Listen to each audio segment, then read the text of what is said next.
জয় মা জগদম্বা, হর হর মহাদেব। আমাদের শাস্ত্রে কোথাও লেখা নেই অধর্মে উন্নতি হয় না, অধর্মে বিনাশ হয় সব জায়গায় লেখা আছে, কিন্তু অধর্মে উন্নতি হয় না এটা কোথাও লেখা নেই। অধর্মে বিনাশ হয়, কিন্তু অধর্মে যদি উন্নতি হয় তাহলে কি ধর্মে উন্নতি হয় না? ধর্মে উন্নতি হয়। অধর্মের উন্নতি রাতারাতি হয়, খুব তাড়াতাড়ি হয়। আর অধর্মের উন্নতি যতটা তাড়াতাড়ি হয়, অধর্মের বিনাশটাও ততটাই তাড়াতাড়ি হয়। আর ধর্মের উন্নতি খুব ধীরগতিতে হয়। আর ধর্মের উন্নতি ভাঙেও ধীরগতিতে, যত সময় না সেই ব্যক্তি ধর্মের পথ থেকে বিভ্রান্ত না হয়ে অধর্মের পথ অবলম্বন করে। যেদিন সে অধর্মের পথ অবলম্বন করে নেবে সেদিন থেকেই তার বিনাশ শুরু হয়ে যাবে। তাই চিন্তা নিজেদের ওপর, ধর্মের পথে থেকে উন্নতি করবে না অধর্মের পথে থেকে উন্নতি করবে। দুটো পথেই উন্নতি করা যায়, খুব জলদি করা যায় একটাতে, খুব ধীরে করা যায় একটাতে। আর যারা এই উন্নতির ওপরে চলে যায়, যারা এই ধর্মের পথ অনুসরণ করে পরমাত্মার চেতনায় বিলীন হয়ে যায়, পরমাত্মার খোঁজ করে, তারা এই ধন সম্পত্তির ওপরে চলে যায়। কারণ পরমাত্মার ওপরে আর কোনো ধন সম্পত্তি নেই। পরমাত্মাকে পাওয়ার পরে আর কোনো ধন সম্পত্তির দরকারই পড়ে না। তখন এই মোহমায়া থেকে বিচ্ছিন্ন হয়ে যায়। একটা মানুষ তখনই মোক্ষ প্রাপ্তি হয় যখন এই পৃথিবীর সব মায়া মোহ সব কিছু সে ত্যাগ করতে পারে। এমনও বড় আমাদের ভারতের মুনি ঋষি আছে যে কিনা এত উঁচু পর্যায়ে চলে গেছে, তারপরও তার মোক্ষ প্রাপ্তির সে মোক্ষ প্রাপ্তি চায় না। সে কি চায়? সে বশিষ্ঠকুল ব্রাহ্মণ বংশে জন্ম চায় বারবার। না সে নেত্র চায়, না সে মোক্ষ চায়। কিন্তু শ্রীকৃষ্ণ গীতায় বলে গেছে যে মানুষের পরম উদ্দেশ্যই হচ্ছে মোক্ষ প্রাপ্তি করা। আর এই মোক্ষ প্রাপ্তির শুধু করতে দিলেই, যদি আমাদের ধরাধামে দিয়ে শুধু সবাইকে বলতো শুধু মোক্ষ প্রাপ্তি করো, তোমাদের জীবনে আর কিছু নেই, সারাদিনই আমার ধ্যান করো।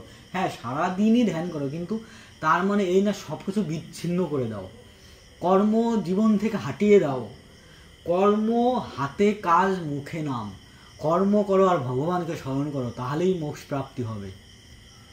আর তার থেকে আর একটা কথা, যে শুধু যে কর্ম করতে হবে ভগবানকে ডাকতে হবে, দেখো কর্ম করতে গেলে না অ্যাকচুয়ালি ভগবানকে ডাকার না সেই সময়টা আমরা বের করতে পারি না।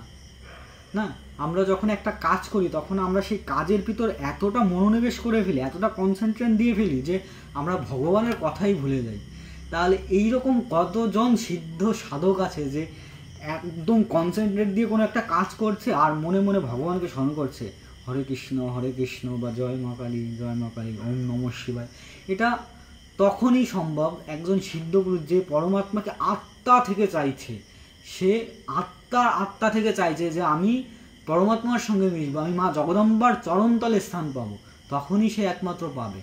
আর তুমি একটা ভালো পর্যায়ে চলে গেলে সেই পর্যায় থেকে তুমি আর ভগবানকে ডাকছো ঠিকই, কিন্তু বলছো যে আমি মোক্ষ চাই না, আমি আবার এই ভারতবর্ষে জন্ম নিতে চাই, বৈশিষ্ট্য কুলের ব্রাহ্মণ বংশে জন্ম নিতে চাই।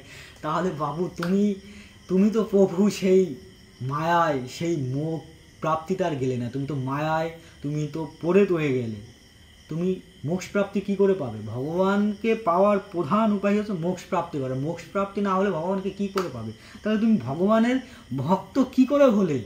তুমি যদি এই পৃথিবীর মায়াই পড়ে থাকো, এই ব্রাহ্মণ কুলের হয়েই পড়ে থাকো, এই ধরাধামে কোনো একটা কিছুর ওপর তোমার মোহ থেকে থাকে, তাহলে তুমি কি করে পরমাত্মার চরণতলে যাবে? পরমাত্মাকে কি করে পাবে? পরমাত্মার দর্শন কি করে পাবে?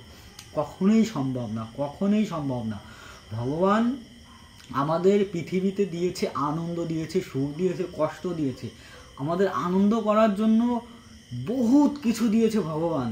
কিন্তু সেই আনন্দ পরিত্যাগ করে যদি কেউ ভগবানের শরণাপন্ন হতে পারে, আনন্দকে এক সাইড করে দিয়ে এক সাইড ভগবানের জন্য রাখতে পারে, যে না আমি এই কিচ্ছু চাই না, এই ধরাধামে আমি কোনো আনন্দ চাই না, এই পার্থিব কোনো সুখ আমার দরকার নেই। আমি তিলে তিলে কষ্ট পাবো, আমার অঙ্গ কেটে কেটে ফেলুক কেউ, তাও আমি ভগবানের চরণ ছাড়বো না, ভগবানকে আমি ছাড়বো না। যত কষ্ট হোক আমি দাপিয়ে দাপিয়ে কষ্টে মরে যাবো, তবু ভগবানের চরণ ছাড়বো না। তখনই তো ভগবান তোমায় চরণ দেবে, তুমি সুখ উপভোগ করবে, তুমি এই মোহে পড়ে থাকবে, এই মধু খেতে চাইবে, তাহলে তো তুমি ভগবানের পদ শ্রীপাদ পদ্ম পাবে না।